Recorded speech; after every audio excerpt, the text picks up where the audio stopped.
So naku po, matindi ho ito, mga kaibigan, dahil itong si Sara Duterte ay biglang bababa sa pwesto. Nagbibitiw siya sa posisyon bago umusad ang kanyang impeachment trial sa Senado. Ayon mismo.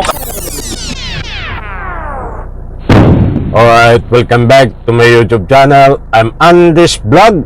Nako, ay breaking news. Pag-usapan po natin ito mga kaibigan, dahil ito ay biglaan na kumalat sa malalaking extreme media. Mainit na balita ang pagbaba ni Sara Duterte sa pwesto bilang Vice Presidente. Nako po, mga kaibigan, hindi naman po lingid sa inyong kaalaman na itong si Sara Duterte ay mayroon pong kinakaharap na impeachment complaint laban sa kanya na kumalat din ho. At binalita na rin na ito ay natakot dahil mabubuklat ang kanyang mga natatagong yaman kapag tinuloy ho ang impeachment laban sa kanya. Ibig sabihin itong mga bank record habang nililitis ho ang kaso ay parte ng paglilitis sa impeachment itong bank account, dahil nakapaloob po diyan ay ang pandarambong niya ng pera sa taong bayan. But ito ang bigyan po natin ng highlight, ang pagbaba sa pwesto ni Sara Duterte. At bakit siya bababa sa pwesto at ano ang mga dahilan, mga mahal kong taga-subaybay. Nako, ay napakalalim po ang dahilan, mga kaibigan. Kahit marami ho ang nagulat dito.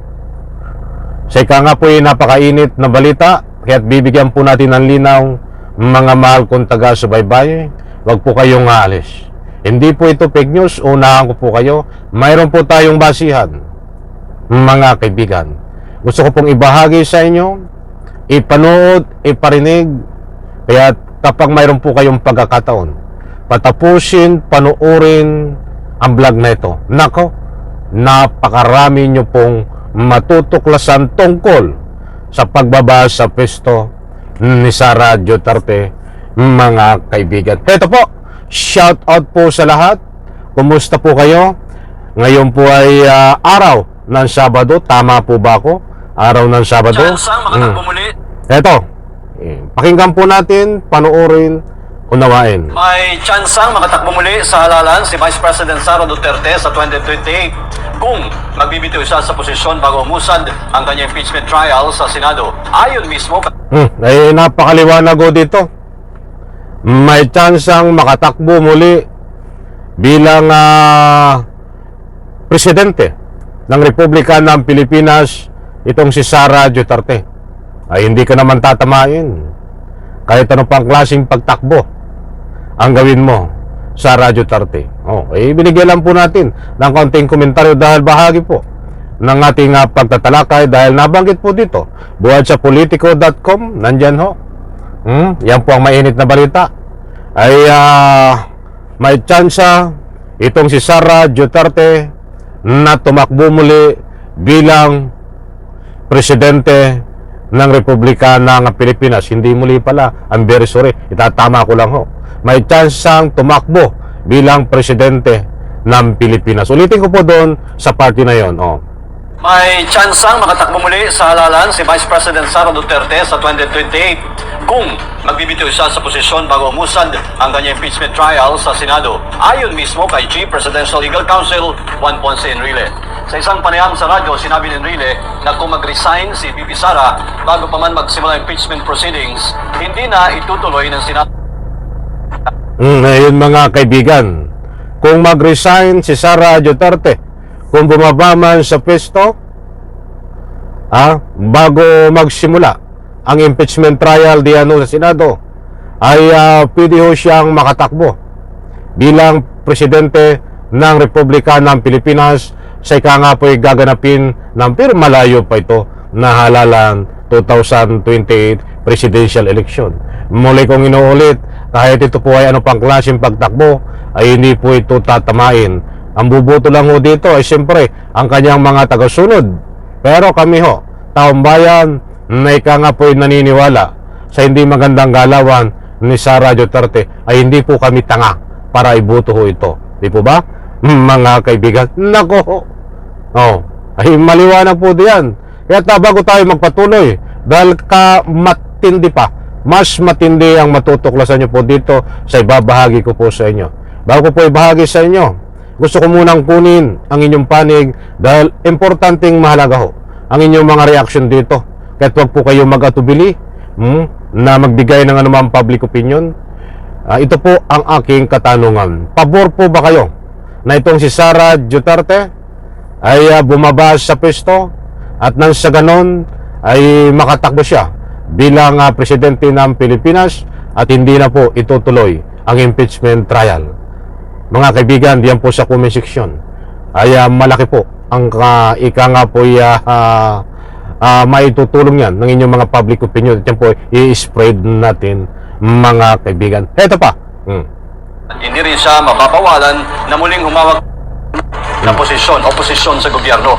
Sa ilalim kasi ng mataas sa mga na-impeach na opisyal ay may perpetual disqualification sa paglilingkod sa pamahalaan. Samantala, tiniyak naman ni House Secretary General Reginald Velasco na sumunod sa konstitusyon ang paghahain ng Articles of Impeachment laban po kay BP Sara. Bagamat ay maliwanag ko doon, na kapag ikaw ay nahatulan o sa impeachment ay meron kang perpetual disqualification na humawak, tumakbo sa nga po yan umang posisyon sa gobyerno, mga kaibigan. Hindi lang po perpetual, baka ito po ay habang buhay na pagkabilanggo. Dahil hindi doon kapag kinasuhan ng plunder.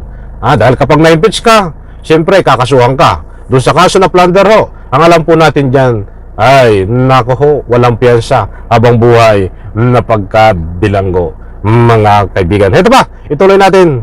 Korte Suprema na kinukwestiyon ng impeachment, hindi natatanggap ng Kamara ang opisyal na kopya ng mga ito. At tatandang na-impeach si BP Sara noong Pebrero dahil sa maligasyon ng pagpaplano mano ng assassination kay Pangulong Ferdinand Marcos Jr. at irregularidad din sa paggamit ng confidential fund. Maliwanag po, mga kaibigan. Iyan po ang mainit-init pa na tinalakay natin tungkol dito sa pagbaba ni Sara Duterte sa pwesto, mga kaibigan. Nako, ay ano na ang mangyayari dito dahil usapang baba naman ang pinag-uusapan. Kaya marami po nating abangan, mga mahal kong taga-subaybay, dahil ito ang si Senate President Escudero ay matigas suwang ulo. Ayaw hong aksyonan hanggang maaga.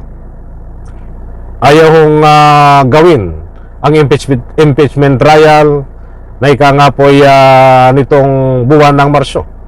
Kaya't kabang-abang po ito. Kailan ba gaganapin ito, mga mahal kong taga-subaybay? At nag-aabogado pa nga na sabi niya ni Escudero hindi raw siya makikinig sa pressure, sa utos, sa inaing ng taong bayan at pakikinggan niya kung ano ang nakasaad sa konstitusyon. Ay mali nga ang kanyang paniniwala dahil marami na nagbigay ng mga batikang abogado. Ang isang dating 2 Senate President na nakaraan na itong si Attorney Senador Coco Pimentel, Senad Relon, ay pinangangatawanan nila na mali ang paninindigan nitong si Senate President Escudero. But that of what? Ay matigas suwang ulo. Ayaw pong aksyonan itong mga dapat aksyonan niya. Ang impeachment na dapat sa lalong madaling panahon ay ika nga po'y simulan na. Kaya abangan po natin ito, mga mahal kong taga-subaybay. Kailan ba talaga magbago pa ba ang isip dito nitong si Senate President? Ano ang pinoprotektahan dito? Ano ang pinoprotektahan niya dito? Si Sara Duterte ba? Tuloy ngayon, ang daming mga ika nga po'y nag-file ng mga question para questionin diyan sa korte. Nadisin sana kung tinuloy agad ito, dapat gumugulong na, walang mga question, mga kaibigan. So naku po, matindi ito, mga kaibigan, dahil itong si Sara Duterte ay biglang bababa sa pwesto dahil ito po, ibinahagi ko po sa inyo ang matinding dahilan, mga kaibigan. Muli po, maraming salamat, pagpalain po tayo lahat. Abangan po natin ito Ba't hanggang ngayon po ay titingnan po natin kung ano ang kahinat na nito. Dahil ito po ay isang mainit na balita, mga kaibigan, nakabang-abang din. Tuluyan na bang bababa sa pwesto itong si Sara Duterte? Yan po ang kabang-abang, mga kaibigan. Muli po maraming salamat. Pagpalain po tayo lahat. Bye-bye, palapakan.